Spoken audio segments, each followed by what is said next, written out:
Last video में हम discuss कर चुके हैं अबाउट कंपोनेंट और ultra structure of Golgi complex. इस वीडियो में हम डिस्कस करेंगे फंक्शंस ऑफ गोल्जी कॉम्प्लेक्स। तो गोल्जी कॉम्प्लेक्स के बहुत सारे फंक्शंस होते हैं।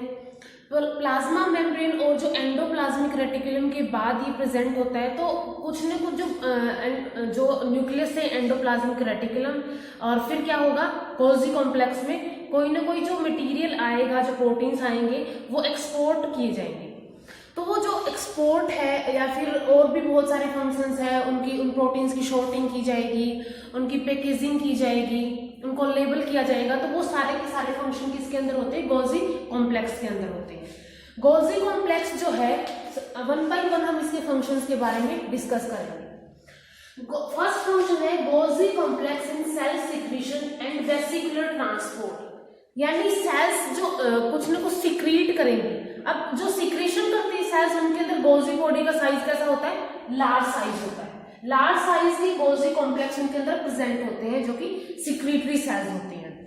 तो जो वेसिकुलर ट्रांसपोर्ट है, यानी जो इंट्रासेलुलर ट्रांसपोर्ट है, विद इन सेल ट्रांसपोर्ट है, और जो सेल सिक्रीशन है, उन दोनों के अंदर ये हेल्प करेगा।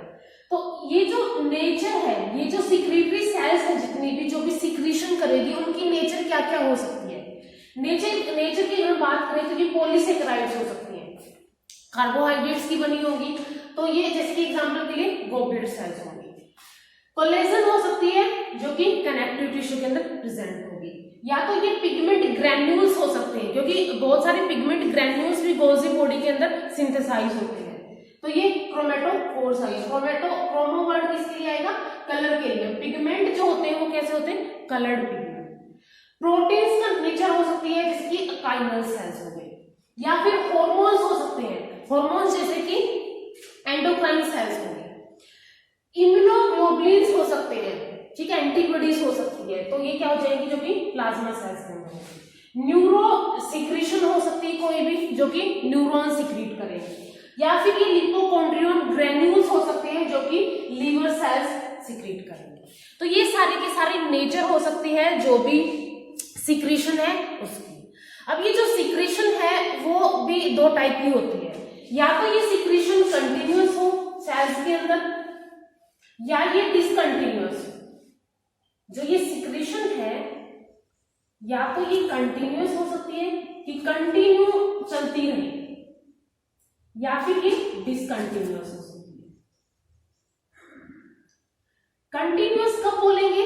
जैसे सिक्रीट हुआ और यूज हो गया, ठीक है, जितना सिक्रीट हुआ उतना ही क्या हो गया? यहाँ पे यूज हो गया। जैसे कि एंटीबॉडीज है, प्लाज्मा सेल्स के अंदर से सिक्रीट हो गया और यूज हो जाएगी, तो वो कैसा होगा? Continuous secretion.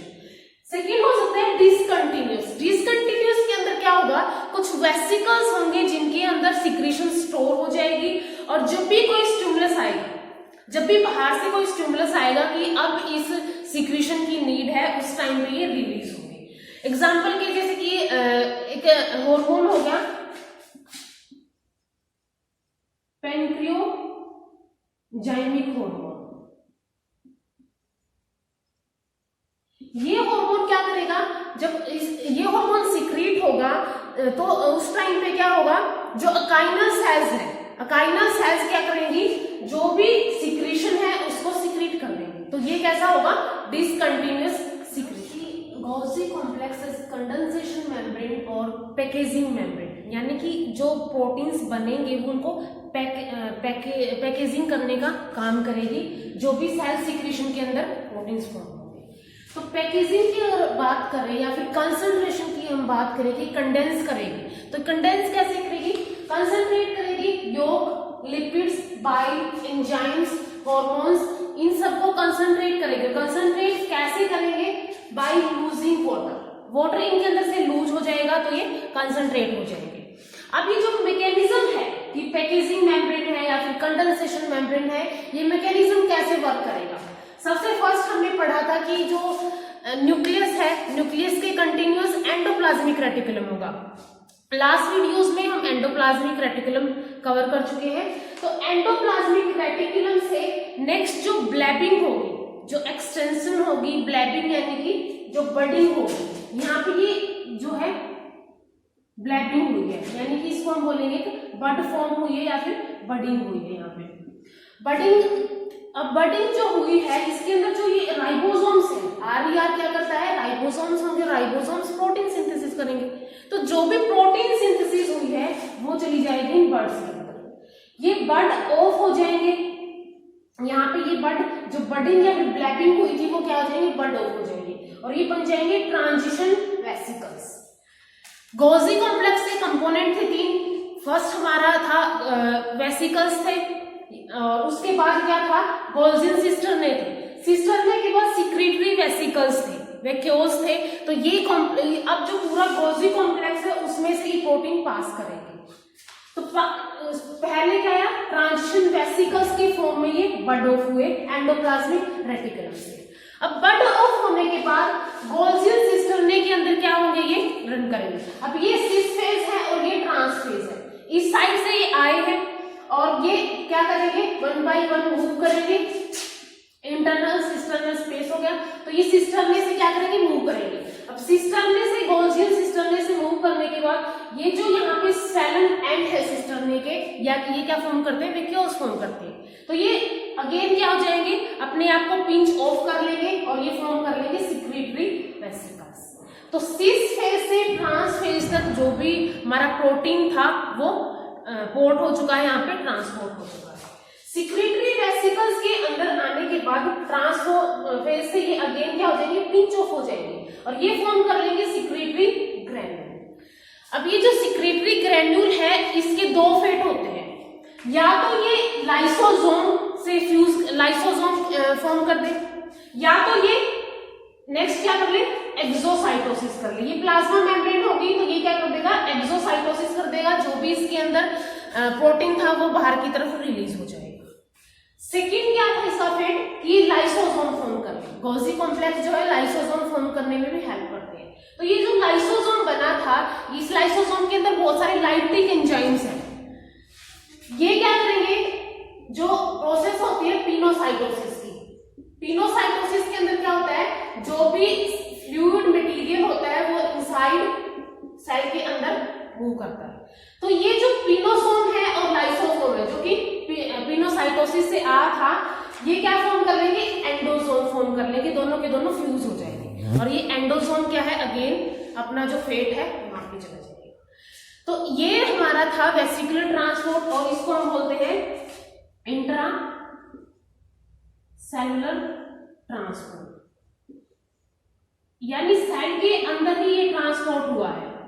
ठीक है, सेल के अंदर ही ट्रांसपोर्ट हुआ है, इसलिए हम इसको बोलते हैं इंट्रा सेलुलर ट्रांसपोर्ट। अब फाइनली हमारा पाथवे क्या आ गया है, आरईआर से ट्रांजिशन वेसिकल, ट्रांजिशन वेसिकल से गोल्जियन सिस्टर्ने, गोल्जियन सिस्टर्ने से secretory vesicles, and secretory vesicle से सिक्रीटरी ग्रैन्यूल्स के अंदर चले जाएंगे। ग्रैन्यूल से या तो ये एक्सोसाइटोसिस कर सकता है या फिर ये एंडोसोम फॉर्म करेगा। तो ये इसका पाथवे है।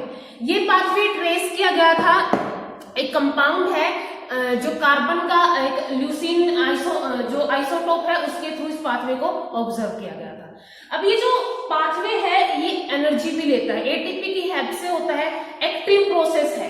और इसको, इस पाथवे को कुछ इनहिबिटर्स हैं जो कि इसको इनहिबिट कर सकते हैं। इनहिबिटर्स जैसे कि साइनाइड्स, या फिर एक होता है यहाँ पे एंटीमाइसिन ए। ये दोनों के दोनों इनहिबिटर क्या कर सकते हैं, ये जो इंट्रासेलुलर ट्रांसपोर्ट है इसको इनहिबिट कर सकते हैं, इसको ब्लॉक कर सकते हैं। Is site of synthesis.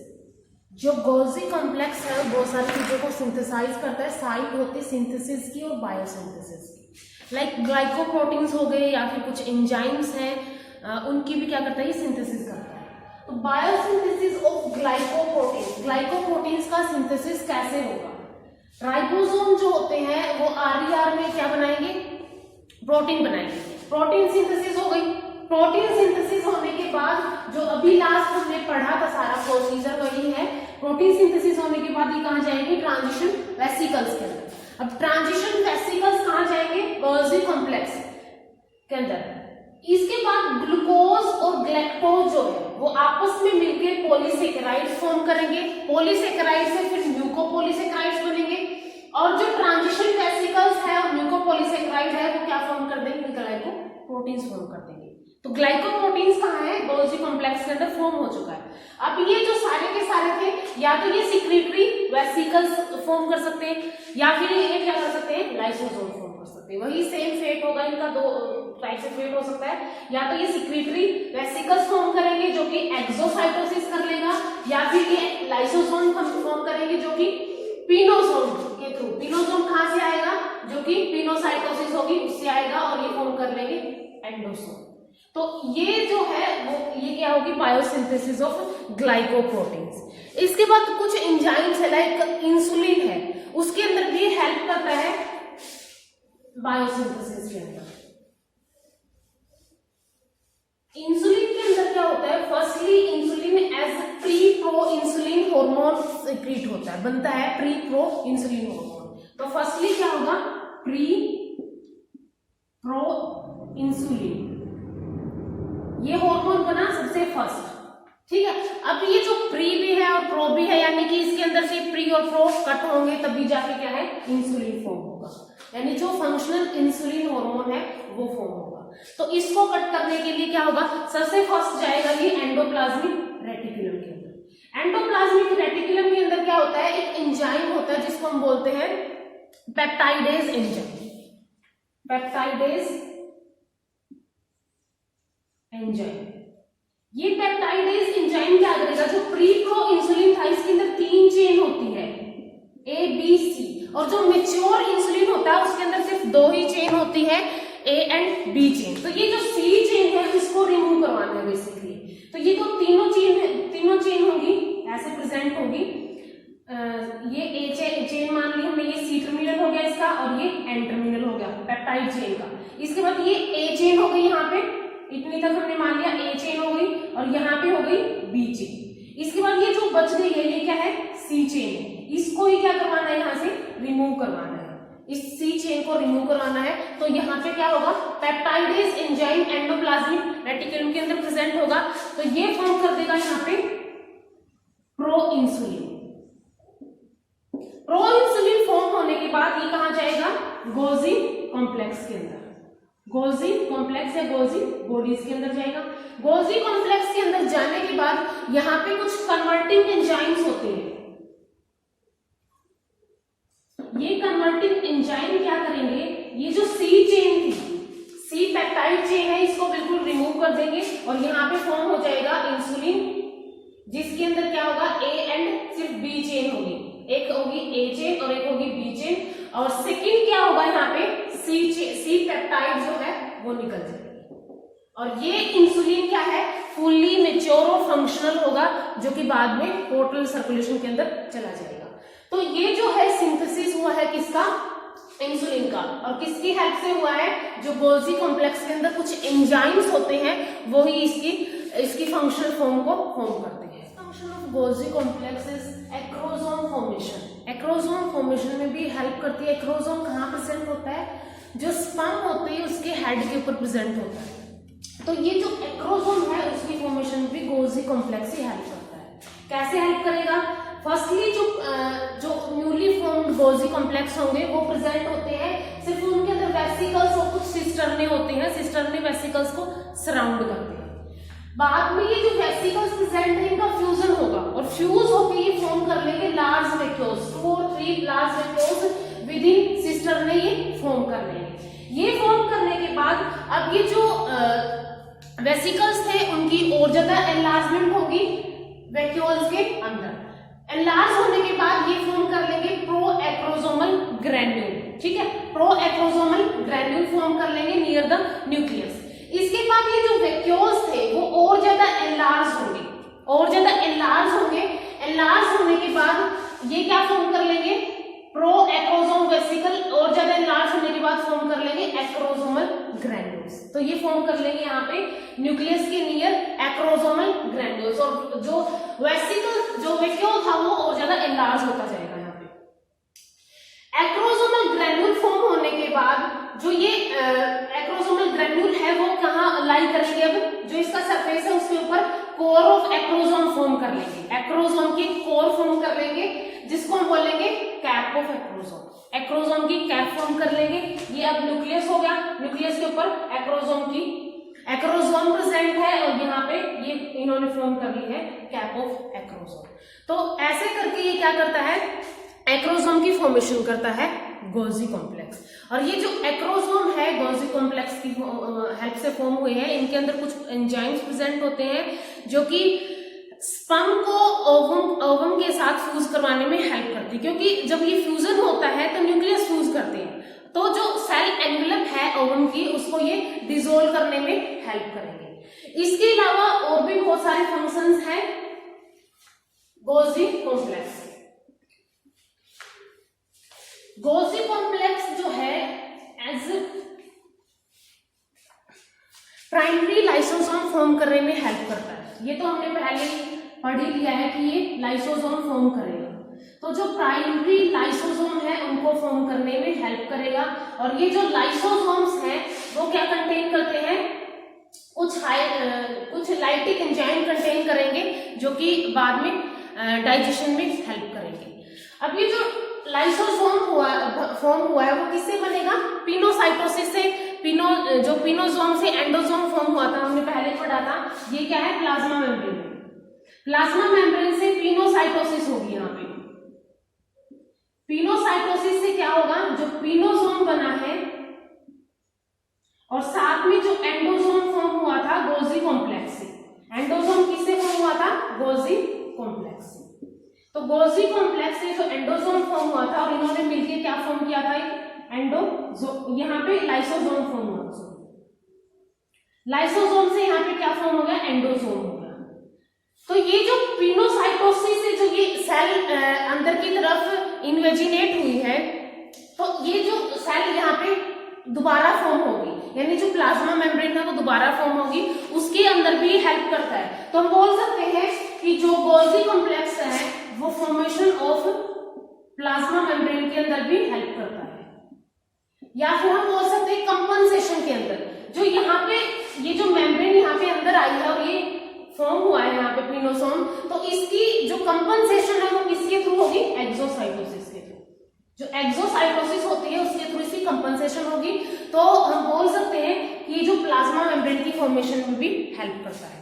इसके अलावा सेल प्लेट फॉर्म करने में हेल्प करता है। सेल प्लेट किसके अंदर प्रेजेंट होती है, जो प्लांट सेल्स होती हैं उनके अंदर सेल प्लेट प्रेजेंट होती है डिवीजन के टाइम पे।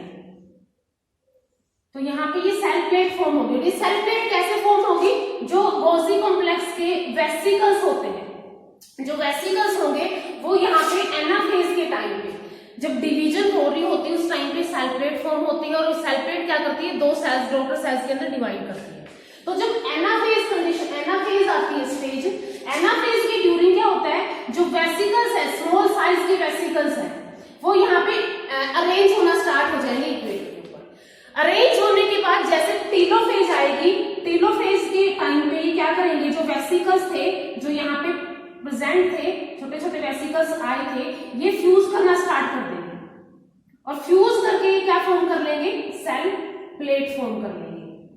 इसके अलावा जो सेकेंडरी वॉल फॉर्मेशन होती है उसके अंदर भी गोल्गी कॉम्प्लेक्स ही हेल्प करता है। लिपिड मेटाबॉलिज्म के अंदर भी गोल्गी कॉम्प्लेक्स हेल्प करते हैं। इसके अलावा एक प्रोटीन होता है गोल्गी कॉम्प्लेक्स के अंदर जिसको हम बोलते हैं GAAP, यानी कि गोल्गी एंटी एपोप्टोटिक प्रोटीन। तो ये जो GAPP है ये एक न्यूली डिस्कवर्ड प्रोटीन है GAAP। ये क्या है, गोल्गी एंटी एपोप्टोटिक प्रोटीन। अब एंटी एपोप्टोटिक है, यानी कि एपोप्टोसिस को क्या करेगा, स्टॉप करेगा। जो एपोप्टोटिस है उसको बंद करेगा। तो इसका मेनली काम क्या है, इसके अंदर एपोप्टोसिस को स्टॉप करने का फंक्शन परफॉर्म करता है।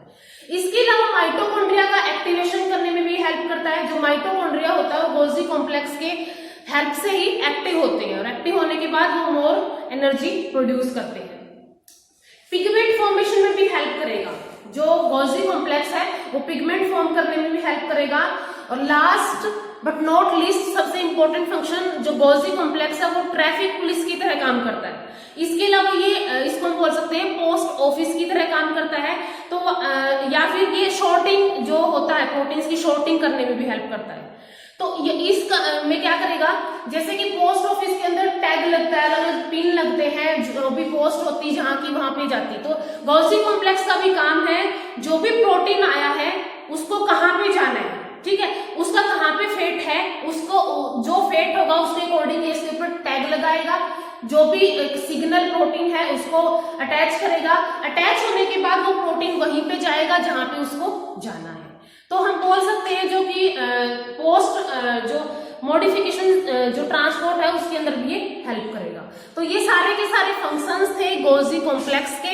नेक्स्ट वीडियो में हम राइबोसोम्स के बारे में डिस्कस करेंगे। Thank you.